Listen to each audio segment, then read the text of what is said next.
Hey guys, Josh McKinney here. Today I want to show you the 3 steps required to passing any guard in no-gi. It's so frustrating to start to learn guard passing and not be able to hold your opponent down, not be able, once you beat the legs, to finish a guard pass. And today we're going to be able to address that with 3 simple steps. And this applies anywhere in jiu-jitsu when you're trying to pass the guard. So the first step to passing any guard is getting the right distance.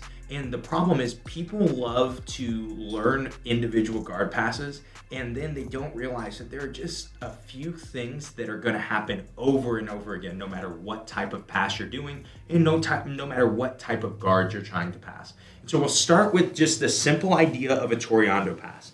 When I start my Toreando pass, the big mistake, gi or no gi, you will see people make is that they care so much about beating the legs that they'll do things like this and like this. And the problem is, if the guy on bottom sucks, a lot of times when I start to pull the leg, he'll actually start to reach with his hands and it gives me my guard pass.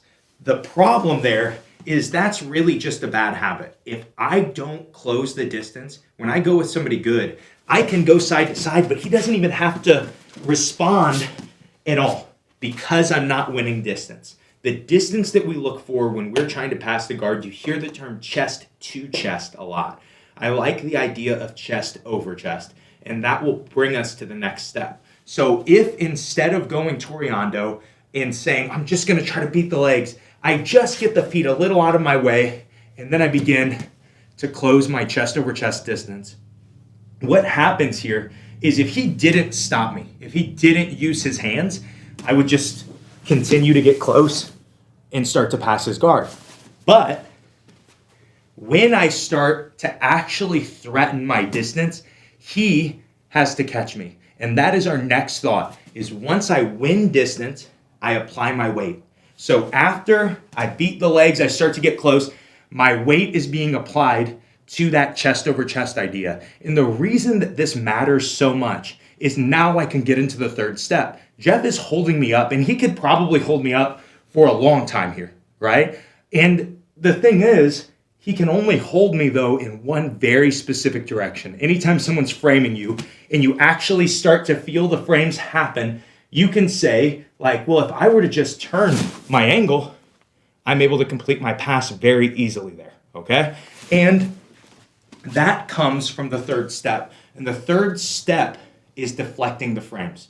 So this idea goes, win your distance, apply your weight, and deflect your frames.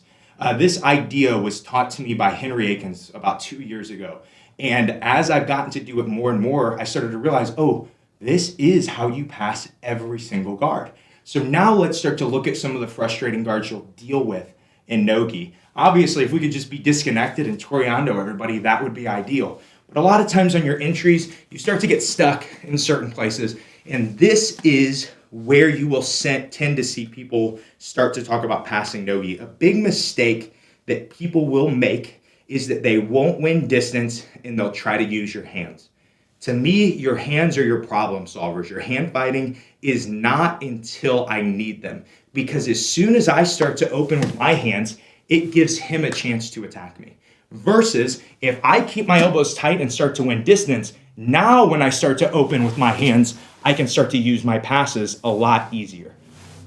So to apply this idea to one of the most common fights you'll see, people call this camping in the knee shield, but we just call it knee cut knee shield. The first thought is there is only one frame that's going to keep me out of distance. And it's not his hands, it's actually going to be the shin. And so the first thing I do is I don't let him knock me even further back. I start to win my distance. It's hard to just push forward because he can push me back. So I go a little bit over his frame. I go a little bit taller. And so we can look at that idea of chest over chest. Another way to think of it is chin over trap. Chin between that ear and shoulder. And so as I start to lean with my distance, now I'm going to start to deal with frames. The frame is either going to be him pushing this leg or using his hands or both, okay? And so we'll start to look, as I apply this, he starts to put a little bit of frame on me. And the first thought is, until I feel pressure from this shin, I don't make a move. And he might frame me with his hands first, but notice his hands actually don't keep me out of distance. What they're doing here is they're flattening. The thing he'll need to use to push me away is this knee shield. And so as I start to put this pressure, if I feel this knee shield and I don't react, he's going to push me out of distance and I'm out. Versus if I start to go here, and when I feel this, if I shift my hips, if I shift my weight, I'm able to deflect that frame very easy, okay? So again, the idea is distance, weight, and then where does he catch me? It's going to be different each time. He might really, really sell out with his hands and really push hard. And I might notice, man, he's not even pushing me at all with this shin. I could just continue to change my angle that way to fall into his armpits and just finish my basic knee cut. But again, it comes from distance, weight, and then our frame. So then we'll say, but what if we change the position up a little bit? What if we do something like reverse de la Riva? It's much, much harder for me in a reverse de la Riva to get close, right? He's able to sweep me. He's able to do a lot of his jiu-jitsu from that.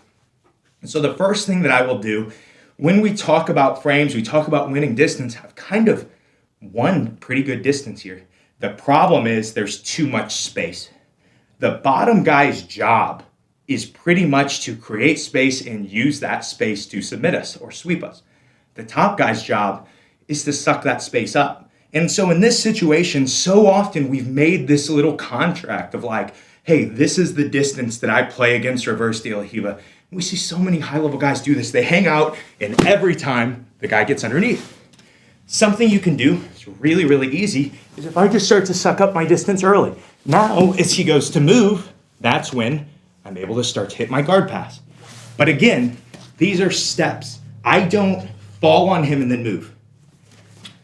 We're here, I'm looking for my reverse de la Riva. I first start to suck up the space, but I actually am kind of going dead weight on Jeff right now. Because until he pushes, he's like in cannonball position right now. Until he pushes, there's not any space for me to start to pass. And so I might even be heavy and make him really start to push me. And then that's when we can start to look for our guard pass, okay? Notice my hand fighting came second there. After I'd won my distance, oh look, there's an underhook. There's his head. If hand fighting comes first in these positions and I start to reach, this gives him so much chance to start to do, I don't know, whatever 2025 kids that are purple belts now are doing. So now we'll look at another guard that this applies to. And I would say that you see this guard less and less in no-gi, but that still doesn't mean it's not effective. It still doesn't mean it doesn't work. And that's just like your standard de la Riva guard. So the distance is much harder to win because now I'm at the end of Jeff's feet. To start applying this idea, the first thought should be, well, just don't be at the end of the feet, because if I'm at the end of his foot, it's so hard to get close. As you get to a higher level, people will keep you at the end of their feet. It's their job. So what I start to do first is, if you notice, he pushed on my leg to kick me back. So the first thing I'll actually do on this to start to win distance is almost as if I'm going to push this foot off the ground with a little hop. Because what's interesting is as soon as my foot comes off the ground, it's almost as if he kicks past me, okay? And so as this foot pushes, my weight's in this leg and I'm winning my distance. But I want my weight on top of them. So it's jump off the back leg, move, and then that's when I can start to apply my weight to him, okay? We pretty much agree to play de la Riva on top like this, where we say, hey, I'm going to keep my feet both planted on the ground so you can push off of me and create all kinds of crazy angles. Well, if I take this foot off the ground, it makes that push off so much harder. If I take this foot off the ground, a lot of times it lets me just finish my guard pass and I'm able to get past in our de la Riva. So now let's look at the hardest guards to not get swept from, hardest guards to not get submitted from. And that's going to be our single leg X and our X type guards, okay? So as we look at single leg X first, here is the idea. We're just going to apply the 3 steps and see how they work, okay? So first thought is distance. Right now, am I chest over chest? No, I'm at the wrong distance. So the first thought is start to get chest over chest and try to suck up space. What will happen is he needs to start to push me away. And this is really gonna be the frame. He might use this foot, but you'll notice it almost kind of deflects already as you go to get close, okay?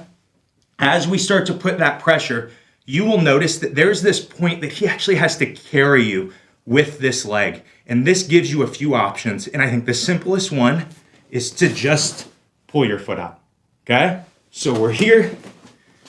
As soon as I start to apply the distance and the weight on him, he can even try to hip in, but it's hard for him to not just let me rip my leg out on that. And so if we had that idea from like an X guard, even with an underhook, which is really, really frustrating. See how easily he pulled my leg out from under me. Let's apply that same thought that we had from De La Riva, that he's gonna use my weight being in this leg to off balance me. And so my first thought is just a little hop off of this leg. And you'll even find, and this is a silly way to play it, but if you were to just stand on one leg, it's so hard to X guard you because you're already at the right distance. How we'll actually look at this though, is I'm gonna do my little hop and then start to apply my weight down. You might walk completely out of this position, or what you'll find is more common is as you start to apply, guys will feel you getting close and almost start to push you away. And then that's when you're seeing like legs getting beat and you're able to step over. But notice, even though our legs are pummeling, even though we're doing all kinds of other stuff, my upper body distance is staying almost exactly the same.